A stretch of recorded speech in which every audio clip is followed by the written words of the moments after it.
பிரவீன், ஈரானின் 180 கண்டமிட்டு கண்டம் தாவும் ஏவுகணைகள் இஸ்ரேல் மீது நேற்று தாக்குதல் நடத்தியது தொடர்பாக புதிய தகவல்கள் இன்று வெளியாகி இருக்கின்றன. அதன்படி நம்ம பார்த்துக் கொண்டிருக்கக்கூடிய அந்த இரண்டு காட்சிகளை பார்த்துக் கொண்டிருக்கிறோம். ஒன்று, இஸ்ரேலில் உள்ள மிக முக்கியமான ஒரு விமானப்படை தளம், அதன் மேற்கூரையில் அந்த ஏவுகணை தாக்கியதால் ஏற்பட்டுள்ள சேதத்தை பார்த்துக் கொண்டிருக்கிறோம்.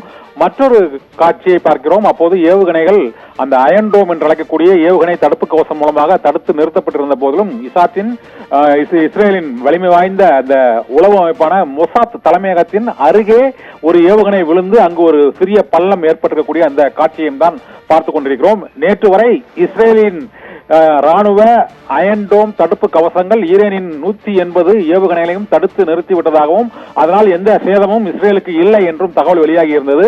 ஆனால் இப்போது நாம் பார்த்திருக்கக்கூடிய அந்த காட்சிகள் வெளியாகி இருக்கின்றன. இதன்படி மொசாத் தலைமையகத்தின் அருகிலேயே ஒரு ஈரான் ஏவுகணை விழுந்து தாக்குதல் நடத்தி இருக்கிறதையும் மற்றொரு காட்சியானது விமானப்படை தளம், அதாவது அங்கிருந்துதான் ஹிஸ்புல்லா தலைவர் நஸ்ருல்லாவை தாக்குவதற்கான அந்த ஏவுகணைகள் ஏவப்பட்டதாகவும் பங்கர் ஸ்ட்ரைக் ஏவுகணைகள் அங்கிருந்து ஏவப்பட்ட அந்த விமானப்படை தளத்தையும் குறிவைத்து ஈரான் ஏவுகணைகள் தாக்கியிருப்பதாகவும் இந்த காட்சிகள் இப்போது அல் ஜசீரா தளத்தில் வெளியாகி இருக்கின்றன.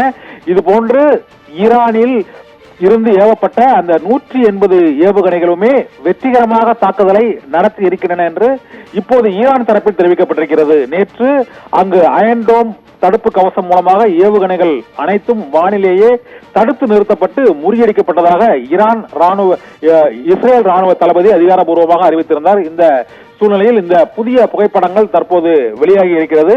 இவை இஸ்ரேலுக்குள் ஈரான் ஏவுகணைகள் தாக்கிய புகைப்படங்கள் ஆகும். அதுவும் மொசாத் தலைமையகம் அருகிலேயும் மற்றொரு விமானப்படை தளத்தின் மேற்கூரையும் ஈரான் ஏவுகணைகளால் தகர்க்கப்பட்டிருக்கக்கூடிய அந்த காட்சிகளை தான் நாம் இப்போது பார்த்துக் கொண்டிருக்கிறோம். இது போன்ற பல்வேறு ஆதாரங்களை இப்போது ஈரான் ராணுவ தலைமையகம் வெளியிட தொடங்கி இருக்கிறது. 180 ஈரான் ஏவுகணைகள் இஸ்ரேல் மீது தாக்குதல் நடத்தியதை இஸ்ரேலின் ராணுவ தலைமை தளபதியே ஒப்புக்கொண்டிருக்கிறார். இதன் மூலமாக 80 அடி பங்கர் குழிகளுக்குள் தான் இப்போது இஸ்ரேல் பிரதமர் பெஞ்சமின் நேதன்யாகவும் மற்றும் ஈரான் அதிபரும் பதுங்கி இருக்கிறார்கள் என்றும் அவர்கள் வெளியே வந்தால் அவர்கள் மீது தாக்குதல் நடத்தப்படக்கூடும் என்பதால் அவர்கள் பதுங்கு குழிக்குள் இருக்கிறார்கள் இரு நாட்டு அதிபர்கள் என்ற தகவலும் இப்போது வெளியாகி இருக்கிறது.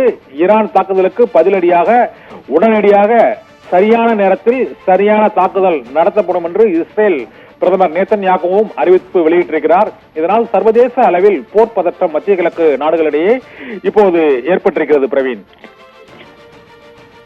இஸ்ரேல் மீது ஈரான் ஏவுகணை தாக்குதல் நடத்திய நிலையில் அந்த ஏவுகணை பாலிஸ்டிக் ரக ஏவுகணை என்றும் எத்தனை ஏவுகணைகள் வந்து தாக்கியது உள்ளிட்ட அதிகாரப்பூர்வமான அறிவிப்பை இஸ்ரேல் தெரிவித்திருக்கிறார்கள். கூடுதல் தகவலுக்கு நன்றி கண்ணன்.